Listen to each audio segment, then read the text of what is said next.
Shalom Bapak Ibu Saudara sekalian yang dikasihi Tuhan. Selamat pagi. Mengucap syukur untuk anugerah Tuhan yang selalu ada bersama dengan kita. Tuhan tidak pernah terlambat di dalam menolong hidup kita.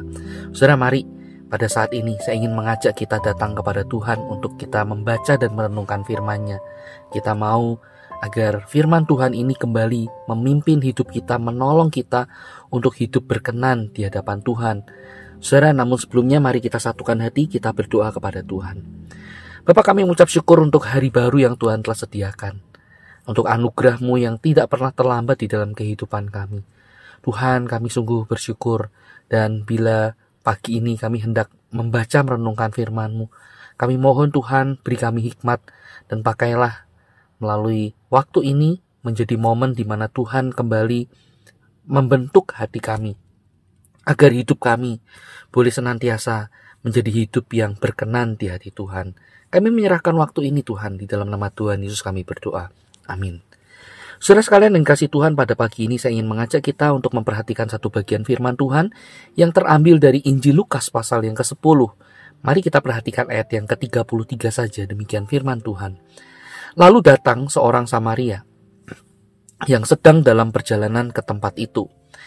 Dan ketika ia melihat orang itu, tergeraklah hatinya oleh belas kasihan.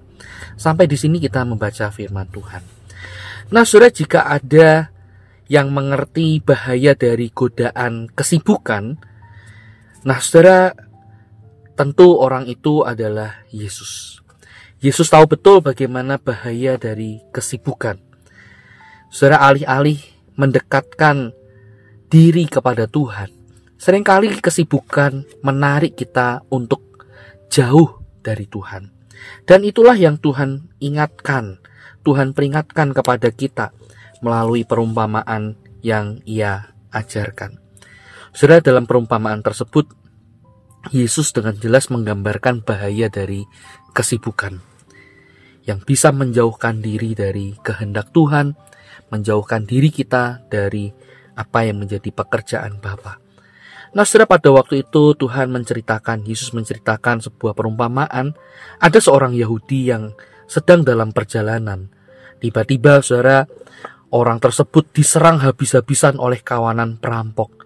Dia dipukuli sehingga ia hampir mati, digeletakkan begitu saja di tepi jalan.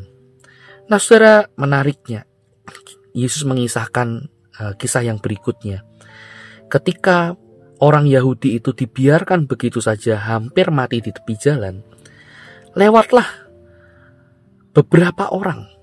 Yang pertama, saudara, ada seorang Lewi, satu golongan atau satu kaum yang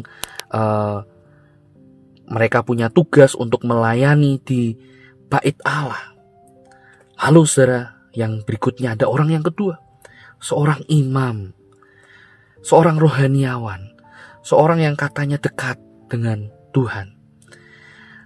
Mereka lewat, tapi lewat begitu saja.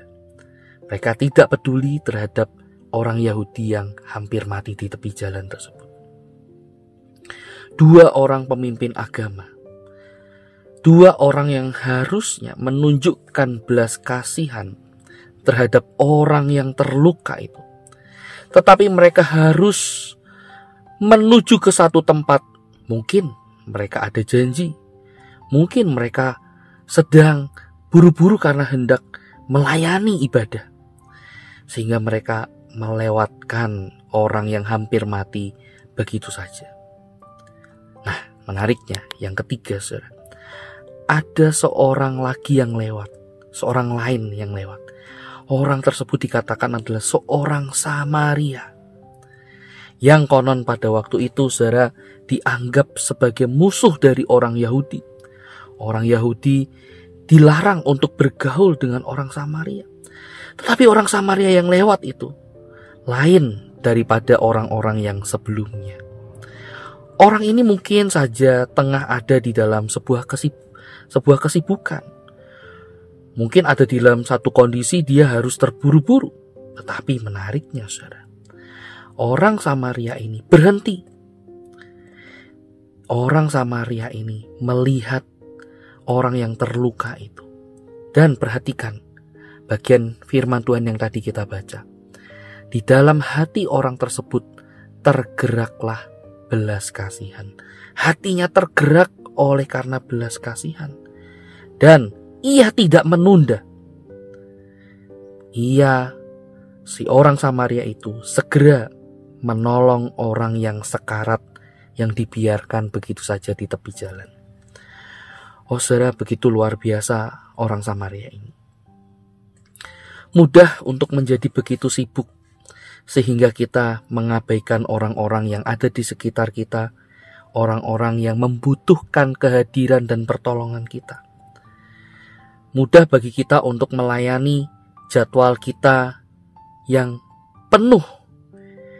Atau bahkan kita seringkali merasa senang dengan kesibukan yang kita hadapi.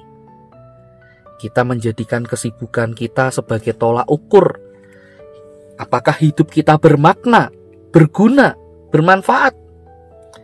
Sehingga kita merasa ada di sebuah zona nyaman kalau kita sibuk. Kita tidak lagi memberi ruang untuk bagaimana kita mau hadir dengan orang-orang yang ada di sekitar kita.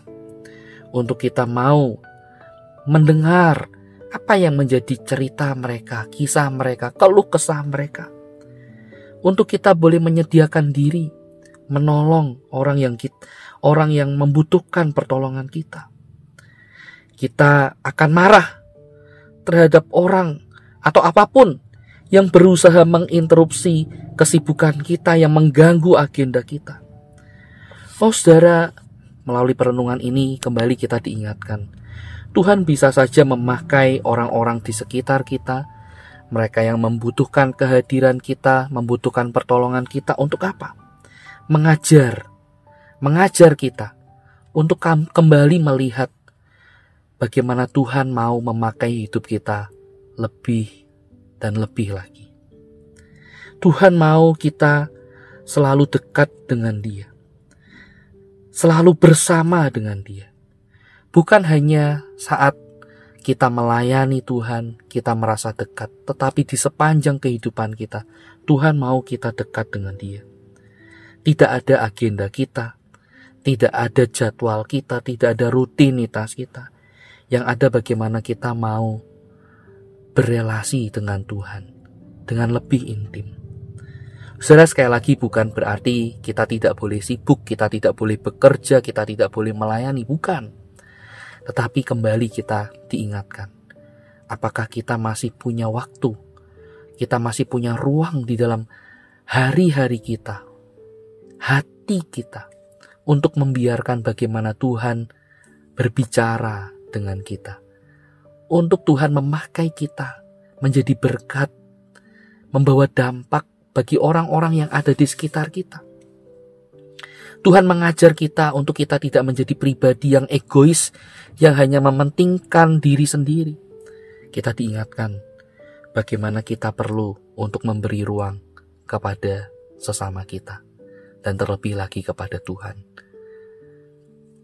Bukan berarti sekali lagi kita tidak boleh sibuk, tetapi mari kita mau menjalani waktu ini bersama dengan Tuhan dan dengan sesama kita. Mari kita berdoa.